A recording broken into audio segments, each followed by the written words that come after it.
tonight. Again, we're joined by Jeannie as always, Dominic, Andrew, and C. Virginia Fields, former Manhattan Borough President. All right, let's get into an issue that people tiptoe around, but I really want to get your perspective, and also, especially yours, Virginia, given how much of a veteran you are of the civil rights movement. I want to talk about the president and race, particularly if he's been a strong enough leader on issues not only linked to race, but also about how he's been treated, and if his race has in any way both decided the kind of treatment he's gotten from some of the critics, and also how he's chosen to respond to it. Now, two of the president's most ardent supporters in 2008 on the trail were Prince and Professor Cornel West and talk show host Tavis Smiley, who are on the road right now talking poverty, saying the president is putting black Americans in a difficult position. Take a listen. Large numbers of black people rightly want to protect President Obama against the vicious right-wing attacks, the Fox News-like attacks, the lies about him being socialist, Muslim, and so forth. On the other hand, the suffering intensifies. It's very clear that President Obama caves in over and over and over again. He punts on first down. If you're in a foxhole with him, you're in trouble because he wants to compromise, you want to fight. He doesn't have the kind of backbone he ought to have. So black folks find themselves in a dilemma. How do we protect him against the right-wing attacks and at the same time keep him accountable, especially when it comes to poor and working people? I don't think the president would be hurt necessarily. The country certainly would not be hurt by a primary challenge. That would refocus him on what really matters. It would refocus him on what's happening to too many people in this country. It would refocus him on a more progressive agenda. But having said that, I think if the race were held today, the president still wins. All right. Let me ask you this. Before we talk about what the substance of what he says, a lot of African Americans feel the same way. They feel let down by this president after 2.5, almost 3 years. I don't think so. Cornel West, and I have a lot of respect for him, needs to go somewhere and sit down. Tavis Smiley needs to go somewhere, sit down, and shut up. What I mentioned about the 15 minutes of fame, that's what you're looking at. You know, I went to the inauguration, got a chance to cover it, but I can't. Are you for real here? Are you telling me, Professor West, that you're doing all of this because the president didn't invite you to the inauguration? And this is why you're traveling America, doing something that's very dangerous, that could suppress the base and cost him the election? He is the president, that is, Mr. Obama, of all America. He's not the president of just black people. And, you know, I saw this with Nelson Mandela. I saw this with David Dinkins. The base always wants you in your first term to wave a magic wand and all the problems are going to disappear. It doesn't work that way. These two clowns, I shouldn't call them a clown, but they need to sit down. You know, Virginia, I do remember in one of the town halls the presidents did, Andrew, you may remember the exact one, I forget, but a black woman stood up in the audience and said, you know what, I'm getting tired of having to defend you. And there was this look of exhaustion on her face where she thought it was going to be better. Now, I think we all agree he got dealt a tough hand. He walked into more than a few problems on his plate here, but was the expectations put on him, even by black Americans, given the historical nature of this election, too high when he walked into office? What are you hearing? Well, first of all, I'm black, and I'm not in a dilemma. Get out. I'm not in a dilemma. Let's put this out there. I am in no way in a dilemma. I support this president. I think that he has taken on some really hard fights, and he has been more successful with some of them than he is given credit for. I think the expectation of the media, perhaps even more so than African Americans in terms of reality now, of what could be accomplished. We recognize he's president of the United States of all people, and I think that he has certainly presented himself in that way. Now, issues related to African Americans being the highest in unemployment, poverty, school dropouts, real issues that, yes, we want the president to address, and it is up to us to take it to him the same way other groups continue to take their issues to him. Did you think he would have had to have taken it to him, or did you think this was something he was going to do on his own? I don't think it was something we should have necessarily expected he would just do on his own, by himself, because he is black, Right. but certainly having the ability or having the opportunity, I would say, to go to his administration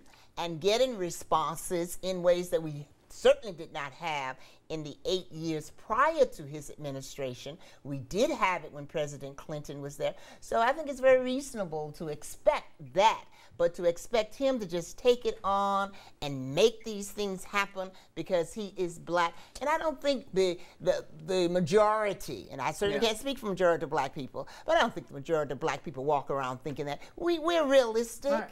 I want to get to a But lot. the other thing that I want to mention too is that I was very pleased, I think it was about a couple of weeks ago, when president of the Urban League and the NAACP went to have a meeting with the president on many of these social issues. That's what I mean, taking it to the president the same way that others are taking their issues and having access. So Tavis and Cornell don't speak for many. All right, now I don't have that dilemma, trust all right, me. I think you're pretty clear on that one, and I speak for definitely don't selling think books. Dominic is confused at They're all selling either. books. All They're right, now selling let's books. talk from some of the attacks he's getting from outside of the base. The president. And that's because he's black. Okay, there we go. So we don't even have to get into it.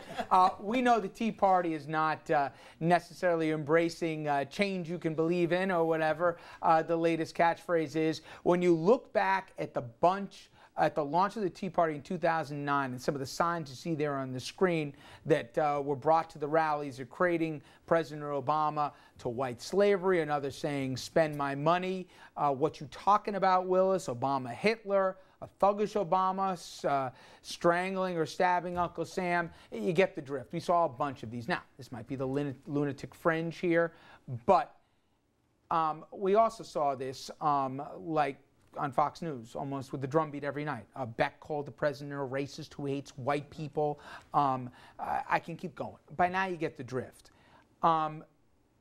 Do you think that, hey, they would have said this if it was some liberal? If Hillary got elected, they'd be doing something. They would maybe change the language of, about his color and made it about that she was a woman. Does it have to do with more of his politics, or are they going after him because of his name and the color of his skin? If it was Hillary, I venture to say it'd be even worse in terms of the hatred of the Clintons from some around the country. Let's keep in mind that's only a handful of people with those horrible signs up. Let's look at the big picture. America elected an African-American president.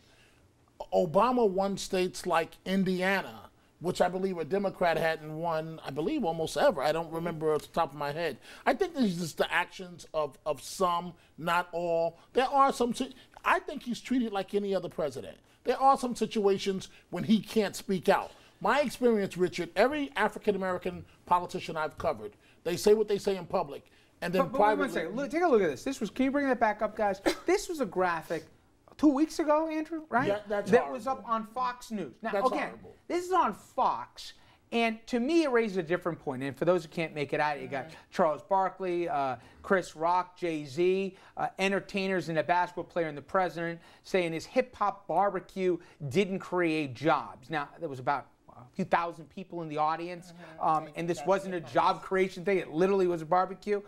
But the fact that a network can do that with impunity, and they really didn't get hammered for it, is that in part because, it's just, that they're doing this, or that the White House didn't really call them out on it? Again, I'm a little curious.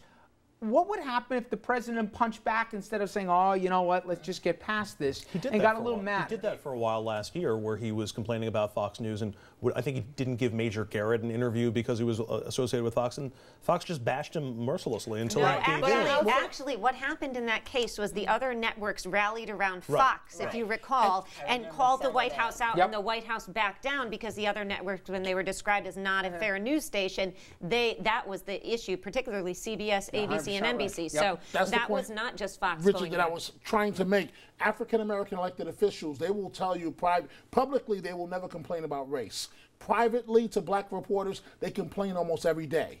And they say there are certain things that I can't say that I need your help to help me with publicly to call this out. I don't know why. Who called his disagree, though, policies a with, tar baby, or a representative Lamborn out of Colorado. I mean, That blew me away, but nobody called him out That is on it. outrageous. And one of the things I will disagree with my good friend, brother Dominic, is that he's treated like every other president. I don't think so. I do not think that if he were not who he is, too, there would be Congress people standing on the floor saying, you lie, at a State of the Union address, having the kind of attacks that really point to issues of race, whether it's the ape pictures and other things that we have seen. But wouldn't they find... And that is outrageous, and it is unacceptable, and it needs to be called out. But if you're sitting in his Oval Office with supporters, but I don't think it's for him to call it out. I don't think that the president should stand there, because the minute he does it, the thing becomes, well, he can't take it, he's a crybaby, he's whining, etc. But it is up to the public. It is up to all of us to raise these issues when we see them and to call it out. I think they would find ways to try to undermine any Democratic president who's, I mean, go back to Clinton, and he was this oversexed guy who couldn't keep his hands off the interns. If it was Hillary in the White House, I'm sure there would be comments that are coming out that are disparaging to women in a very slight way. But Andrew, just to try to I know what you're saying, people. but to me, I'm surprised, and I'm not naive or some Pollyannish about this stuff. But maybe I'm a white guy, it surprised me, but when a sitting congressman says tar baby, when Fox puts out hip hop barbecue, these aren't veiled, subtle stuff. This is like, oh my gosh, I can't believe they're saying this out loud, and I keep waiting for somebody, for them to outsource the punchback to say, how dare you, bar, prohibit, whatever. There's no consequences for saying that on. When other Congress members are saying that, I do believe that they should take that on. And if it becomes a public debate, so be it. Where's the Congressional Black Caucus, by the way? Why didn't they make a big stink about it? I can't tell you why they did not make a big stink about it, but I am saying I think that's where it should be, and I think that it would allow race to become a part of a public debate in this country that is sorely needed. Racism is alive and well. And that is a good note to throw us to break on. We're going to be right back with more RFL right after this.